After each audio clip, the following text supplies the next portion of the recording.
ದೊಡ್ಡಬಳ್ಳಾಪುರ ಯೋಜನಾ ಪ್ರಾಧಿಕಾರದ ಅಧ್ಯಕ್ಷರು ಮತ್ತು ಸದಸ್ಯರುಗಳ ಪದಗ್ರಹಣ ಕಾರ್ಯಕ್ರಮ ತಾಲೂಕಿನ ಎಲ್ಲ ಬ್ಲಾಕ್ ಅಧ್ಯಕ್ಷರುಗಳು, ಕೆಪಿಸಿಸಿ ಮೆಂಬರ್ಗಳು, ನಗರಸಭಾ ಸದಸ್ಯರುಗಳು, SC committee, ST committee, OBC committee, youth Congress ಎಲ್ಲ ಸೇರಿ ಇವತ್ತು ಕಾರ್ಯಕ್ರಮವನ್ನು ಚೆನ್ನಾಗಿ ಅದ್ದೂರಿಯಾಗಿ ಮಾಡಿಕೊಟ್ಟಿದ್ದಾರೆ. ನಾನು ತಾಲೂಕಿನ ಜನತೆಗೆ ಮತ್ತು ನನ್ನ ವೈಯಕ್ತಿಕವಾಗಿ ನನ್ನ ತಾಲೂಕಿನ ಕಾಂಗ್ರೆಸ್ ಪಕ್ಷದ ಪರವಾಗಿ ಹೃತ್ಪೂರ್ವಕ ಅಭಿನಂದನೆಗಳನ್ನು ಸಂದರ್ಭ ಸಲ್ಲಿಸಲಿಕ್ಕೆ ಬಯಸ್ತೀನಿ. ಏನು ಯೋಜನಾ ಪ್ರಾಧಿಕಾರ ಅಂದರೆ, ಇವತ್ತು ನಗರಗಳು ಹಿಂದೆ ಹೆಂಗೆ ಬೇಕೋ ಅಡ್ಡದಿಡ್ಡಿಯಾಗಿ ಬೆಳೀತಾ ಇದ್ವಿ. ಅದನ್ನು ಸರ್ಕಾರ ತೀರ್ಮಾನ ತಗೊಂಡು ಎಲ್ಲ ತಾಲೂಕುಗಳು ಪ್ರಾಧಿಕಾರವನ್ನು ಮಾಡಿ ಪ್ರಾಧಿಕಾರದ ಪ್ರಕಾರ ಕಟ್ಟಡಗಳನ್ನು ಕಟ್ಟಬೇಕು ಅಂತೇಳಿ ಮಾಡಿ ಈ ಒಂದು ಬಾಡಿಯನ್ನು ಯೋಜನಾ ಪ್ರಾಧಿಕಾರದ ಬಾಡಿಯನ್ನು ಅಧ್ಯಕ್ಷರು ಸದಸ್ಯರುಗಳನ್ನ ತಂದು ಇವತ್ತು ನಗರಗಳು, ಹಳ್ಳಿಗಳು, ರಸ್ತೆಗಳು ವಿಶಾಲವಾಗಿ ಆಗಲಿ ಅನ್ನೋ ಉದ್ದೇಶದ ಮೇಲೆ ಅದು ಮಾಡಿದ್ದಾರೆ. ಆ ನಿಟ್ಟಲ್ಲಿ ಅದಕ್ಕಿಂತ ಹಿಂದೆ ಇದ್ದಂಥ ಅಧ್ಯಕ್ಷರಾದಂಥ ನಮ್ಮ ಚುಂಚೇಗೌಡರು, ಅಪ್ಪಿ ವೆಂಕಟೇಶ್ರವರು, ಆಂಜನಮೂರ್ತಿರವರು, ನಮ್ಮ ಬ್ರದರ್ ರಾಮಣ್ಣವರು ಸಹ ಸಹಕಾರವನ್ನು ಕೊಟ್ಟಿದ್ದಾರೆ. ಈಗಿನ ಅಧ್ಯಕ್ಷರಾದಂಥ ನಾನು ಮತ್ತು ಸದಸ್ಯರಾದಂಥ ಬೈರೇಗೌಡರು ಮತ್ತು ಮುನ್ರಾಜ್ ಅವರು, ಕೃಷ್ಣಮೂರ್ತಿ ಅವರು ಸಹ ಕಾನೂನು ಪ್ರಕಾರ ಏನಿದೆ ಆ ಕಾನೂನು ಪ್ರಕಾರ ಆಡಳಿತವನ್ನು ಮಾಡಿ ಜನರಿಗೆ ಎಲ್ಲ ಅನುಕೂಲಗಳನ್ನು ತಾಲೂಕಿಗೆ ಮಾಡೋಂಥ ಕೆಲಸವನ್ನು ನಾವು ಕಟ್ಟುನಿಟ್ಟಾಗಿ ಮಾಡ್ತೀವಿ. ಯಾವ ರೀತಿ 13ರಲ್ಲಿ ತಾಲೂಕಿನ ಜನತೆ ಆಕ್ರೋಶನ ಮಾಡಿಕೊಟ್ರು, ಅವತ್ತು ಯಾವ ರೀತಿ ತಾಲೂಕಿನ ಅಭಿವೃದ್ಧಿ ಕಾರ್ಯಕ್ರಮ ಮಾಡೋದು ಇವತ್ತು ನಮ್ಮ ಸರ್ಕಾರ ಇದೆ.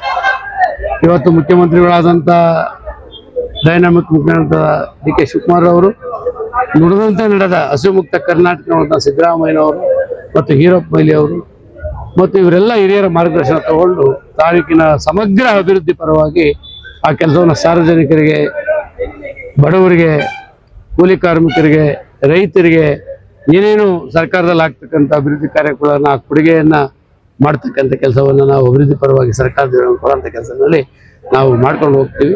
ನಿಮ್ಮ ಮಾಧ್ಯಮದವರು ನನ್ನ ಸಹಕಾರ ಬೇಕು.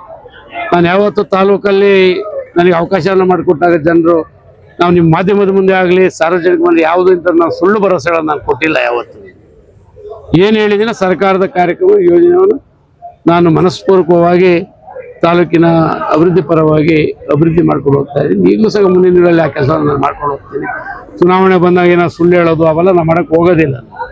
ನುಡಿದಂತೆ ನಡೆದ ಸರ್ಕಾರದಲ್ಲಿ, ಕಾಂಗ್ರೆಸ್ ಸರ್ಕಾರದಲ್ಲಿ ಸರ್ವರಿಗೂ ಸಮಬಾಳು, ಸರ್ವರಿಗೂ ಸಮಪಾಲು ಅನ್ನೋ ದೃಷ್ಟಿನಲ್ಲಿ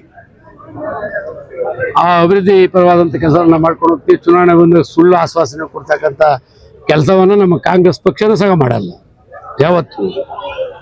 ಆ ನಿಟ್ಟಲ್ಲಿ ಎಲ್ಲರ ಸಲಹೆ, ನಿಮ್ಮ ಮಾಧ್ಯಮದವರು ಸಲಹೆಯನ್ನು ತಗೊಂಡು ಏನೇನು ಮಾಡೋಕ್ಕಾಗ್ತಾವೆ ಎಲ್ಲವನ್ನು ನಾವು ಮುಂದಿನ ಮಾಡ್ಕೊಂಡು ಹೋಗ್ತೀವಿ ಅಂತ ಹೇಳಲಿಕ್ಕೆ ಬಯಸಿ ತಮಗೂ ನಾನು ಧನ್ಯವಾದಗಳನ್ನು.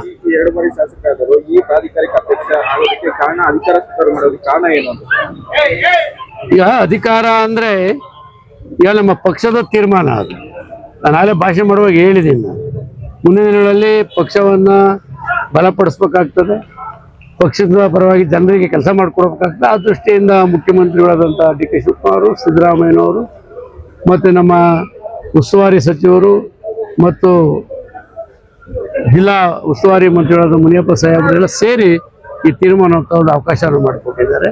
ಅಭಿವೃದ್ಧಿ ಪರವಾಗಿ ಕೆಲಸ ಮಾಡಲಿ, ಪಕ್ಷದ ಪರವಾಗಿ ಕೆಲಸ ಮಾಡಲಿ ಅಂತ ಏನು ಮಾಡಿಕೊಟ್ಟಿದ್ದಾರೆ.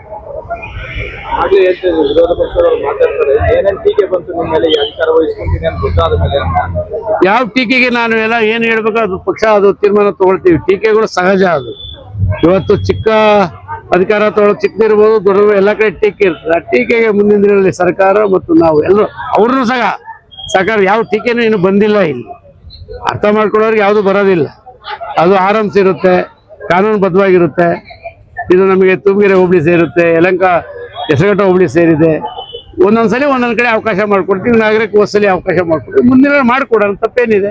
ಎಲ್ಲಿಗೆ ಅದು ಅವಕಾಶ ಆಗಿಲ್ಲ ಅಂತ ಮುಂದಿನಗಳಲ್ಲಿ ಮಾಡ್ತಕ್ಕಂಥದ್ದು ಪಕ್ಷಕ್ಕೆ ಯಾರು ಪಕ್ಷವನ್ನು ತರ ನಿಟ್ಟಲ್ಲಿ ಕೆಲಸವನ್ನು ಮಾಡ್ತಾರೆ, ಅವರು ಜಿಲ್ಲಾಧ್ಯಕ್ಷರಿರ್ಬೋದು, ಬ್ಲಾಕ್ ಅಧ್ಯಕ್ಷರುಗಳಿರ್ಬೋದು, ಪಕ್ಷದ ಕಾರ್ಯಕರ್ತರಿರ್ಬೋದು, ಮುಖಂಡರಿರ್ಬೋದು, ಅದನ್ನು ಯಾರೇ ನನ್ನ ಸ್ಥಾನದಲ್ಲಿದ್ದಂಥವ್ರು ಅದನ್ನು ಚಿಂತನೆಯನ್ನು ಮಾಡಿ ಅವ್ರಿಗೆ ಆ ಜವಾಬ್ದಾರಿಯನ್ನು ಕೊಡ್ತಕ್ಕಂಥದ್ದನ್ನ ಮಾಡ್ತೀವಿ. ಯಾವ ಅಪಸ್ವರಗಳು ಎಲ್ಲೂ ಬಂದಿಲ್ಲ. ವಿರೋಧ ಪಕ್ಷರಿಗೆ ಅದೇ ಬೇಕಾಗಿರೋದು. ಈಗ ನೀವು ಹೇಳ್ತಾ ಇದ್ದೀರಾ ತಾಲೂಕಲ್ಲಿ ಪಕ್ಷ ಸಂಘಟನೆ ಮಾಡೋಕ್ಕೋಸ್ಕರ ಅಧ್ಯಕ್ಷ ಆಗ್ತಿದ್ದೀನಿ ಅಂತ ಹೇಳ್ತಾ ಇದ್ದೀರಾ. ಮೊದಲ ಅವಧಿಯಲ್ಲಿ ನೀವು ಅಧ್ಯಕ್ಷ ಆಗ್ಬೋದಾಗಿತ್ತು, ಮತ್ತಷ್ಟು ಪಕ್ಷವನ್ನ ಸಂಘಟನೆ ಮಾಡ್ಬೋದಾಗಿತ್ತಲ್ಲ. ಮೊದಲ ಅವಧಿನಲ್ಲಿ ನಮಗೆ ಸರ್ಕಾರ ಅವತ್ತು ಅಧಿಕಾರಕ್ಕೆ ಬರಲಿಲ್ವಲ್ಲ, ಸಮ್ಮಿಶ್ರ ಸರ್ಕಾರದಲ್ಲಿ. ಈ ಅವಧಿನಲ್ಲಿ ಹಿರಿಯ ಮುಖಂಡರುಗಳಿದ್ರು, ಅವ್ರಿಗೆ ಅವಕಾಶ ಮಾಡಿಕೊಟ್ಟಿದೀವಿ. ಅವತ್ತು ಅವರು ನಮ್ಮ ಪಕ್ಷದಲ್ಲೇನೆ ದುಡಿದಂಥವ್ರು, ಅವ್ರಿಗೆ ಮಾಡಿಕೊಟ್ಟಿದ್ದೀವಿ. ಮುಂದಿನ ಅದೇ ರೀತಿ ಮಾಡಿಕೊಡ್ತೀವಿ. ಪಕ್ಷಕ್ಕೆ ಯಾರು ಅವರು ಸಕ್ರಿಯವಾಗಿ ಪಕ್ಷವನ್ನ ಸಂಘಟನೆ ಮಾಡ್ಕೊಂಡು ಅಂತರ್ಗ ಕೆಲಸವನ್ನು ಮಾಡಂತ ಕೆಲಸ ನಮ್ಮ ಮುಂದಿನಗಳಲ್ಲಿ ನಾನಿರ್ಬೋದು, ಇನ್ನೊಬ್ರು ಇರ್ಬೋದು, ಅದು ನಮ್ಮ ಕಾಂಗ್ರೆಸ್ ಪಕ್ಷ ಸದಾ ಮಾಡ್ತೀವಿ. ಸರ್, ನಿಮ್ಮ ವ್ಯಾಪ್ತಿಯಲ್ಲಿ ಏನು ಯೋಜನಾ ಪ್ರಾಧಿಕಾರ ವ್ಯಾಪ್ತಿ ಇದೆ, ಅದರಲ್ಲಿ ಸಿಕ್ಕಾಪಟ್ಟ ಅನಧಿಕೃತ ಬಡಾವಣೆಗಳಿದಾವೆ, ಅದು ನಿಮ್ಮ ಗಮನಕ್ಕೂ ಬಂದಿದೆ. ನೀವು ಅದು ಸರ್ಕಾರ ತೀರ್ಮಾನ ತಗೊಳುತ್ತೆ. ಸರ್ಕಾರ ಅದಕ್ಕೆ ಏನಾದ್ರು ಒಂದು ಇತಿಸಿ ಆಡ್ಬೇಕು ಅಂತ ಹೇಳಿ ಅದು ಸರ್ಕಾರದ ಹಿಂದೆ ಆಗ್ಬಿಟ್ಟಿದೆ. ಅದು ಅವಕ್ಕೂ ಏನಾದ್ರು ಕಾಯಕಲ್ಪ ಮಾಡೋಣ. ಈಗ ನಮ್ಮ ಮಾತಾಡುವಾಗ ನಮ್ಮ ಏನು ಆರ್ ಎಲ್ ಜಾಲಪ್ಪ ಅವರ ಶಿಕ್ಷಣ ಸಂಸ್ಥೆ ಅವರ ಸುತ್ತದ ರಾಜೇಂದ್ರ ಅವರು ಒಂದು ಮಾತು ಹೇಳೋದು, ಅವ್ರು ಯಾವುದೋ ಒಂದು ಬಗ್ಗೆ ನಾವು ಹಿಂದೆ ಭಯಪ್ಪ ಇದ್ದವನು ಸಹ ನಮ್ಮ ಆಂಧ್ರ ದೇವಾಂಗದ್ದು ನಮ್ಮ ತೇರಿನ ಬೀದಿನಲ್ಲಿ ಎಡಗಡೆ ಒಂದು ಬಿಲ್ಡಿಂಗ್ ಕಟ್ತಾರೆ, ಅದು ಈ ಸಮಸ್ಯೆ ಆಗಿತ್ತು.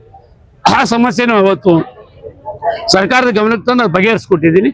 ಆ ಥರ ಇದ್ದಂಥವನ್ನ ಸರ್ಕಾರದ ಗಮನಕ್ಕೆ ತಂದು ನಮ್ಮ ಜಿಲ್ಲಾಧಿಕಾರಿಗಳಿಗೆ, ತಾಲೂಕು ದಂಡಾಧಿಕಾರಿಗಳಿಗೆ, ಎಸಿಗಳಿಗೆ ಆ ಸಮಸ್ಯೆ ಏನಿದೆ ಕೂತು ಸಮಗ್ರವಾಗಿ ಚರ್ಚೆಯನ್ನು ಮಾಡಿ ಏನು ಮಾಡ್ಲಿಕ್ಕೆ ಅವಕಾಶ ಇದೆ ಅದು ಮಾಡ್ಕೊಳ್ಲಿಕ್ಕೆ ನಾನೆಲ್ಲ ಸಹಕಾರವನ್ನ ಪ್ರಯತ್ನವನ್ನ ಮಾಡ್ತೀನಿ. ಯೋಜನಾ ಪ್ರಾಧಿಕಾರದ ಕೆರೆ ಕುಂಟೆಗಳ ಅಭಿವೃದ್ಧಿ ಸಹ ನಡೀತಾ ಇದೆ, ಅದ್ರ ಬಗ್ಗೆ ಏನಾದ್ರು ನಡೀತಾ ಇದೆ? ಅದನ್ನು ಮಾಡ್ಲೇಬೇಕು, ಅದು ಆಗಿದೆ, ಅದಕ್ಕೂ ಕೊಟ್ಟಿದ್ದೆ. ಅದೇನು ಮುಂದಿನ ಪಟ್ಟಿ ಕೊಡ್ತೀನಿ ನಾನು, ಅದೇನಾಗಿದೆ ಅಂತ ಹೇಳಿ.